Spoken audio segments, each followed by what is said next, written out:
It's like always right at this time, and then like 3 minutes later, you're in an office. I'm like, oh dang. Yep, essentially. I built a fence yesterday, Part of fence. a red one. For the driveway or for like the backyard? For the rental house, I had to build. You can see the old one on the ground,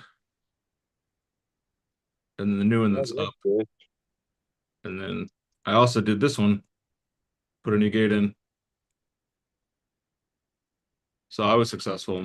My Father's Day was successful. How was everyone else's Father's Day? The two guys that are on this call. Oh shit, is that Tatiana? Hello, Tatiana. Long time no see, friend. Hi, good morning. She's all, I'm gonna decide to do real estate again. I, yeah, life's been crazy, It happens. It happens. but I'm here. I love it. I love it. Well, good morning, everybody. Let's hear about your wins, your celebrations from the weekend.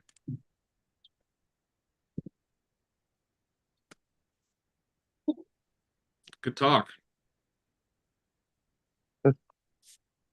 I was a lazy weekend, so I didn't do much of anything. We have a home in escrow on as of Friday, so Congratulations. thank you. There's one escrow from Ryan. Team Ellison. Just one. There you go. One under contract on Friday, and I have one that has a timeline to 11 a.m. today. So possibly another one under contract today. Like it.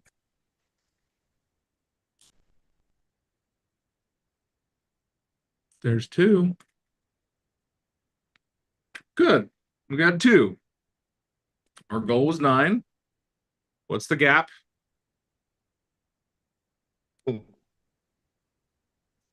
Nope. Good morning. Still got one. I So I it's 3. just had a client call me about a home this morning. She wants to sell in 6 months. She's renting right now, and she recognizes that she's losing money with equity and also taxes. She wants to run a business out of her home. So she was planning on renting, but she recognizes that that's not a good move. So that's my win this morning. That's a win.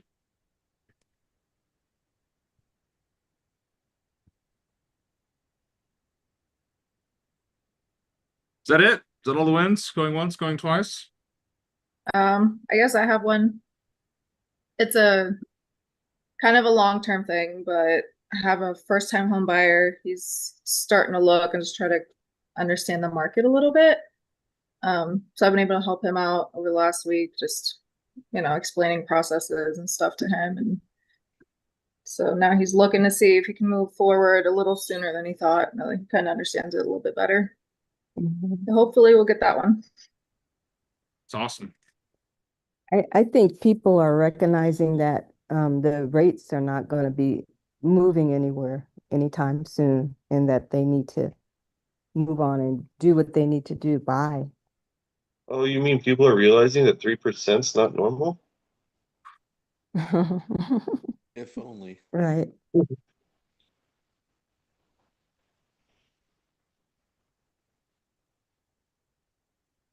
All right.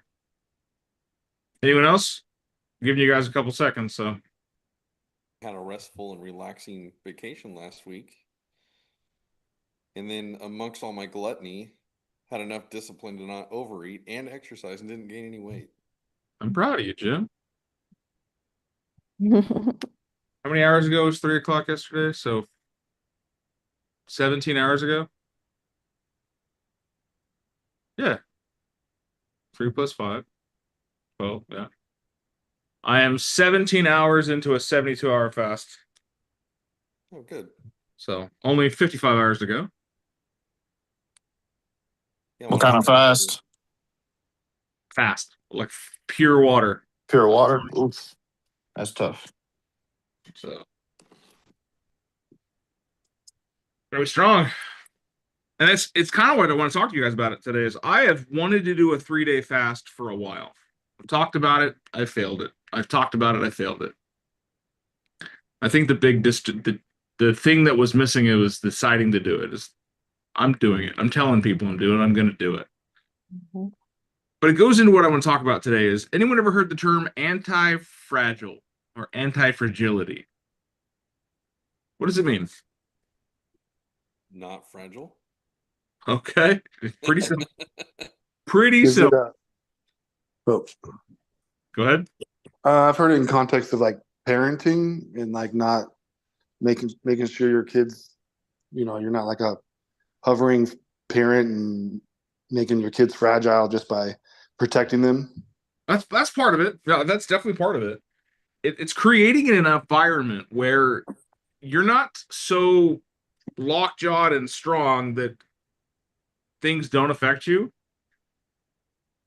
It's that you are resilient enough to bounce back from disappointment, to bounce back from things that normally would break you. Fragility is fragile, right? Don't bend, don't break, it's fragile. That means it can break. How many people in this world are fragile? Sensitive little snowflakes. A You say lot. the wrong thing, you say the wrong tone, you talk to them in the wrong tone of voice, then you get a fragile response. Why are you yelling at me? I'm not yelling at you. I sharpened my tone. When I said no with authority, and I'm sorry that you're not used to having authority around. Well, anti-fragile isn't tough.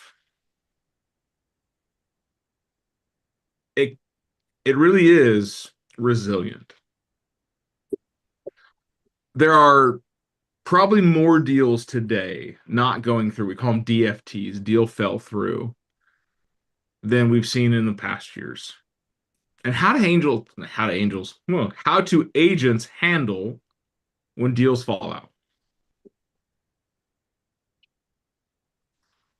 Not Eric, right?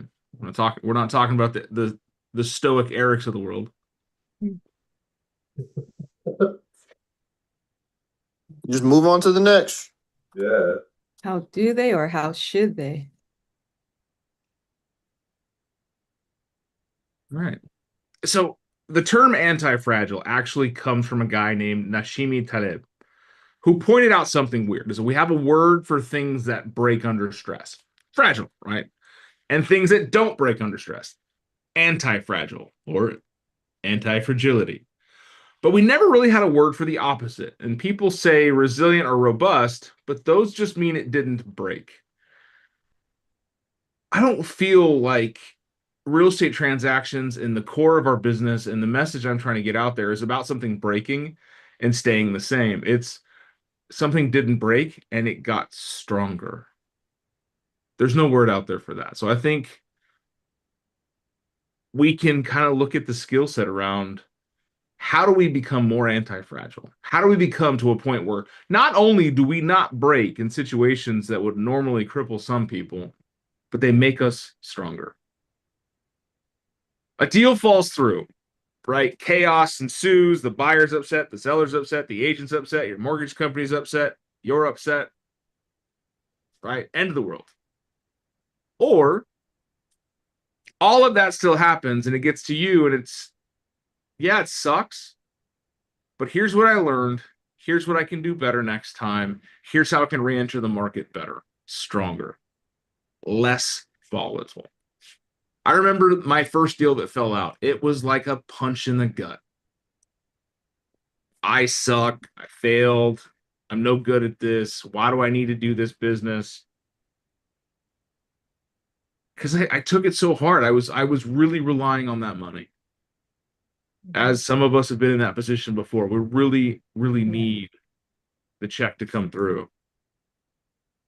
So you feel destitute. You feel so lost. It's a hard place to stay strong.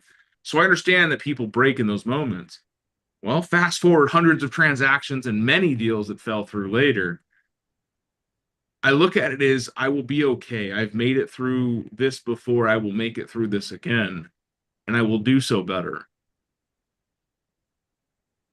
I know this feeling. I've felt this feeling. It didn't kill me. I'm going to move on. You build a stoicism to it. A stoic energy is something that's strong, statuesque. Because when you're calm, can you think clearer? Not Eric. He's like, nope, I need chaos. Born in battles and That ties back to not being tied to the outcome. yeah, and that's Yeah. really you've heard me say that. Some people have definitely heard me say that. Don't be tied to the outcome. You know, we had our deal fall through for some, you know, wanted to go through because it was really life changing for this couple. But at the end of the day, it ended up not being the right opportunity for them. Even if we could have made it work, there would have been a lot of little things that would have kind of been more like a slip by, you know, certain rules and regulations and stuff like that, and it just wouldn't have put them in the right position. Yeah. Just like Ryan had said, you're shielding your kids from things, keeping them from disappointment. Does that make them stronger? No. It makes them more fragile. And you can become super anti-fragile to the point where nothing affects you. You're a ball bearing. You're rounded, you're smooth, everything bounces off you. You're just hard. Do people connect with that? No. No. Right? Anyone have an uncle or a dad or someone there's usually a male figure. If you have a female figure in your life that's like this, I would love to hear from them. But it's usually a male figure. Get up, dust it off. You're fine. Have you met Christina? She's on this call every once in a while. Have you met my wife? Yeah, I'm saying, but we all have that enigma in our life, right? We can all think of somebody. It's like, why are you crying? Get up, you're fine. It's just a broken leg. You're fine. Right? It's just a gunshot wound. You're okay. Walk it off. Walk it off. That's that old like stoic energy. Like, don't be responding to pain and damage. You're fine. You're tough. Walk it off. I don't think that's the best place for you. As an agent, yeah, I need you to be strong, walk it off, but I want you to be connected to it. Right? That sucks, and I don't want that to happen again. And this is how I'm going to save the next person from going through that. I feel like a jerk. I thought Christina was on here. She's not. She's not. Sorry, She's sorry, not. Christina.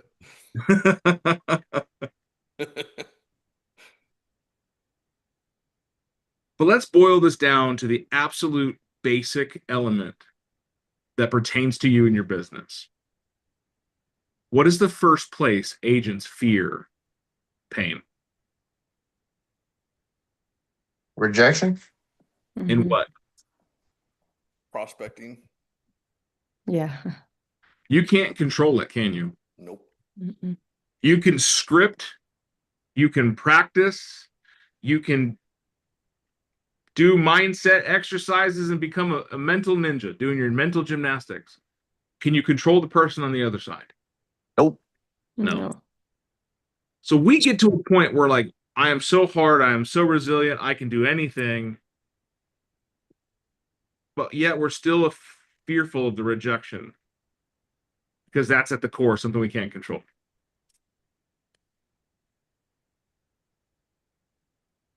Is that a bad thing?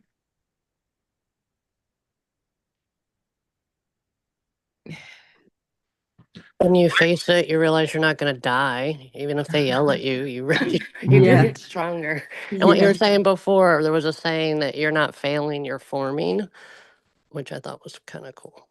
Or you Yeah. either win or you learn. And it's not failing, it's feedback. And I keep those quotes near me. I love that. It's not failing, it's feedback. Oh, I didn't bomb that call. I learned how not to do it. Like Thomas Edison, he didn't strike gold the first time. He didn't get the electricity down the first time on the light bulb. He just said, I found 9,999 ways not to make a light bulb. All it takes is once. But we become so fragile because we can start hard, we can start resilient, we can start 17 hours into a challenge or a goal of ours, and we're there. But every hour after that, it gets harder. Until when, I don't know when that breaking point is, but it starts to get easier. Most agents give up in that between. They've got the motivation, the excitement to get started.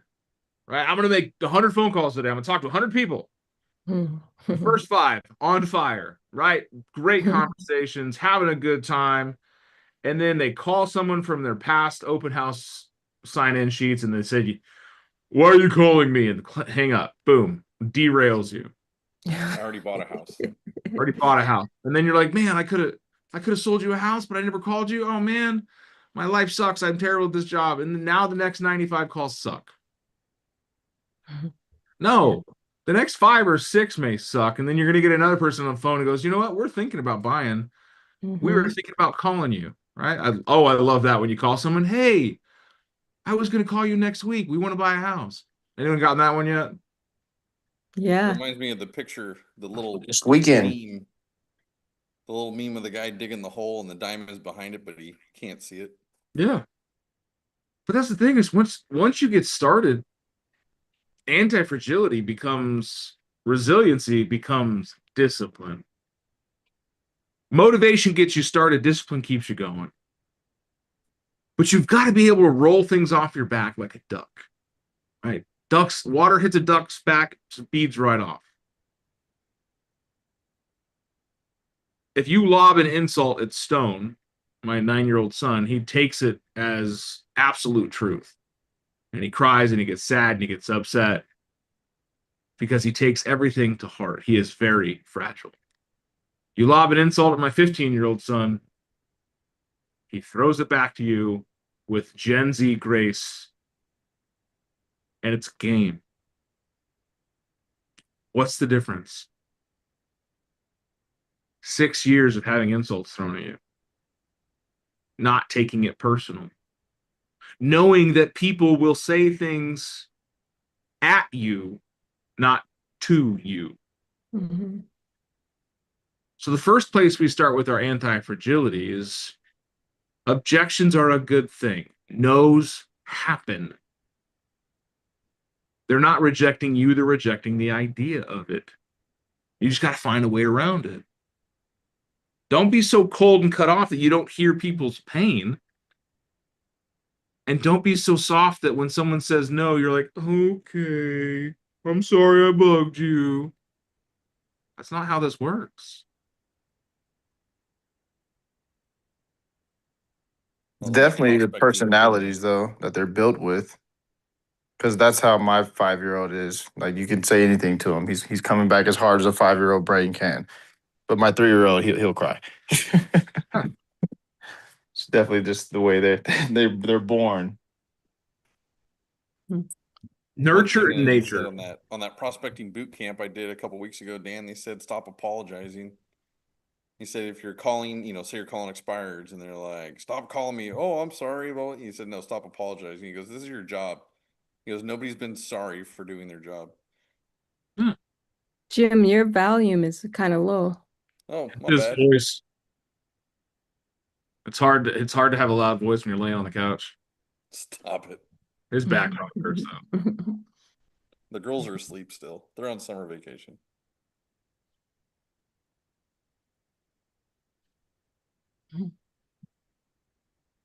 Is that better? Better. Yeah. Yeah, girls are asleep. They're on vacation. Still, apparently.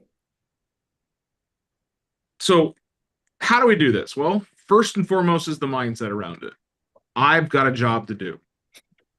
I've got people to talk to. I've got solutions to give out. I've got problems to fix. I have a job to do. I have watched too many shows about the healthcare system and 911 calls. And you remember the Cops series when I was a kid? 3 of you understand? Right? We watched people fight ambulance workers and first responders that were there to help them. Because sometimes people fight people trying to help them and they don't realize it.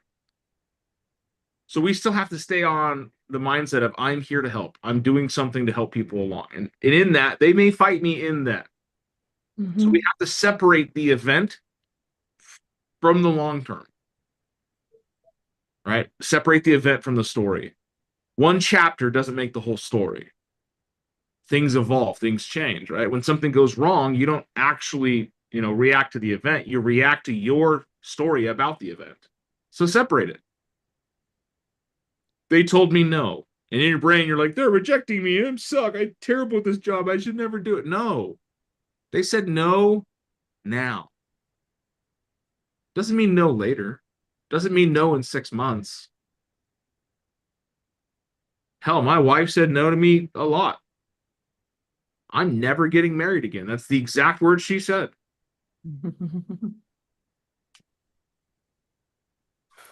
Yeah. Just saying, right? I wasn't fragile. I didn't let it break me. I didn't go, okay. She said no. She's never going to do it. You know what I told her? You're so funny. You're so cute when you're funny. You're going to marry me one day. I just know it. I separated the event from the story, right? I didn't let it look like rejection to me. I let it look like I haven't given her the right information that she needs to make that decision.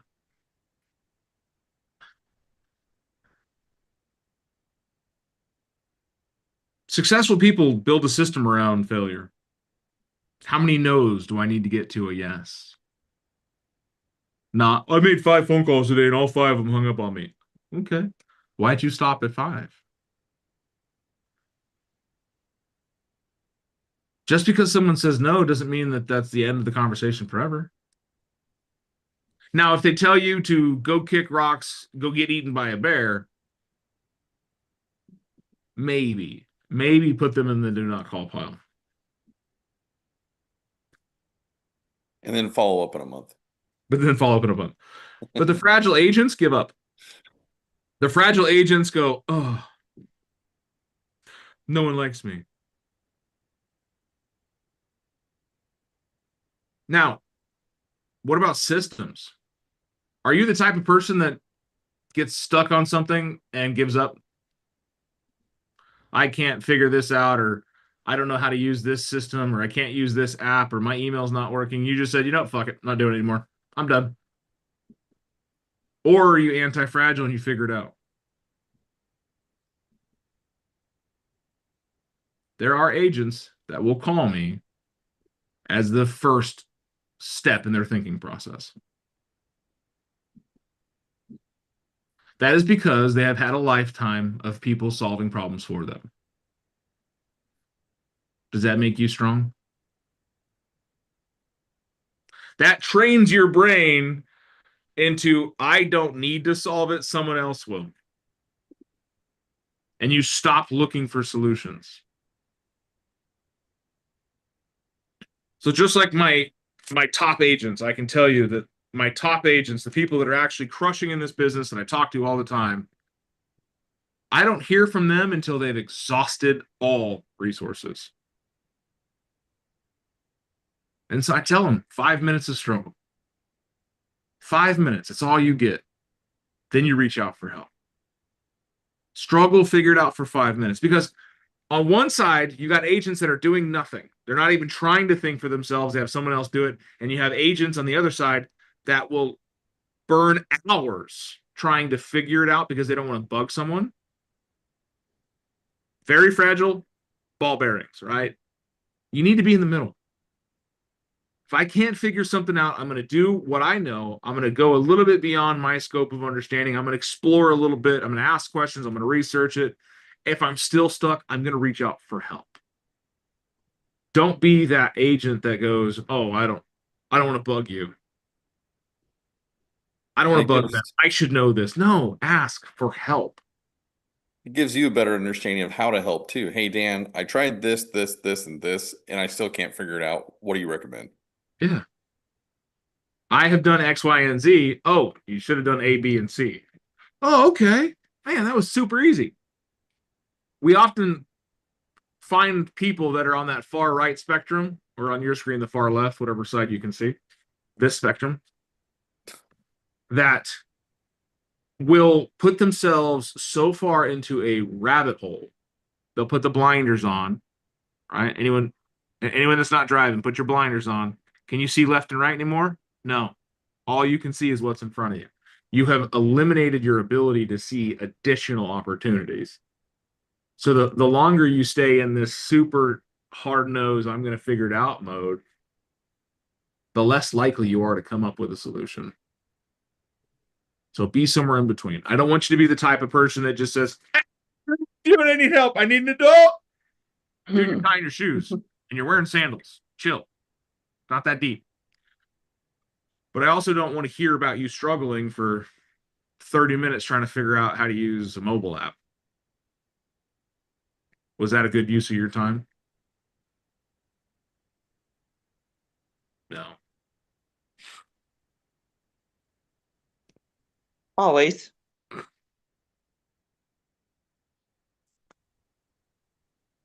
And lastly, guys, look for stress. Look for no's. Look for rejection. Look for the things that are going to put some pressure on you. Ladies, when you go to the gym, does it feel good after the day after the day after? No. It feels really good after the workout, maybe the day after. But after that, you're like, oh. So you go back again, again, again. Because the stress on your body is a good thing. Healthy amounts of stress make us stronger, more resilient, more anti-fragile. But if you go to the gym 12 hours a day, 6 days a week, and you eat nothing but purified eggs and bacon jerky every day, you're going to be a real hard soul, aren't you? Same thing in your real estate business. Look for the stresses. But if you go and you look for rejection and you're just so tuned on being the hard nose and the strong back, the anti-fragile, are you going to break rapport with someone because you can't connect to their human needs? Yeah. We've all seen the Arnold Schwarzenegger movie, right? The Terminator. Did he show very much compassion in that movie? No. No. You don't need to be that agent. You need to be somewhere in between. Understand that people have emotions and those emotions mean something, but don't get wrapped up in them. So let's work on that this week. Let's work on our ability to move past difficult, not dwell in it. Knowing that things in your life, in your business, in your world are not going to go to plan. And that is okay. Because if everything went well and worked perfectly, your life would probably be boring. I know some of us said, well, that would be easy. My life would be a lot easier and I would be okay with that. Guaranteed you wouldn't.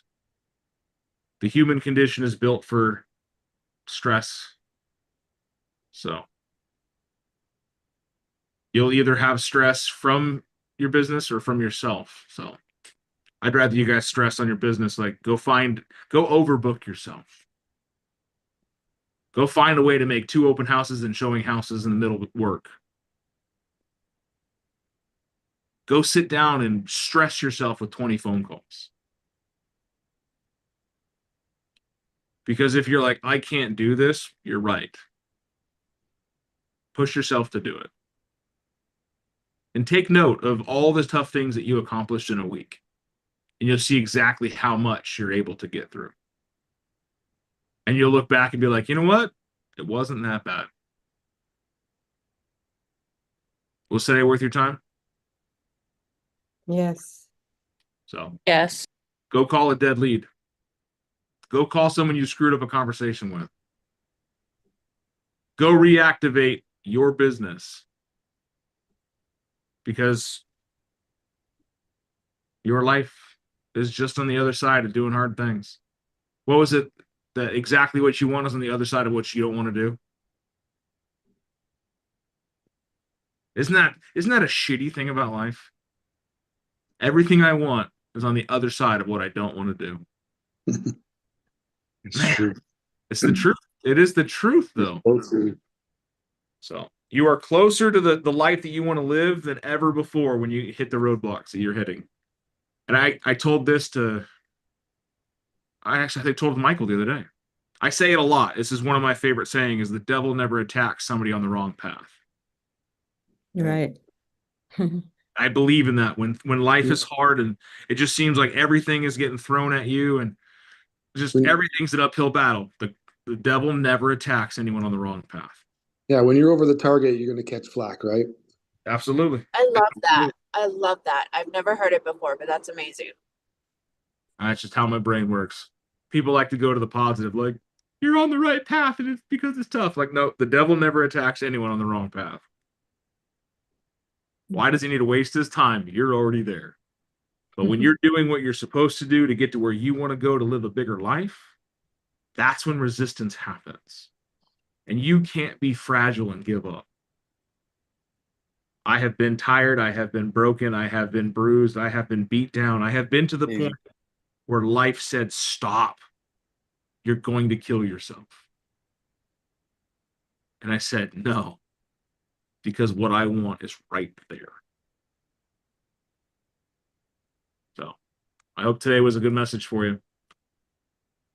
Go do something great. Go do something awesome.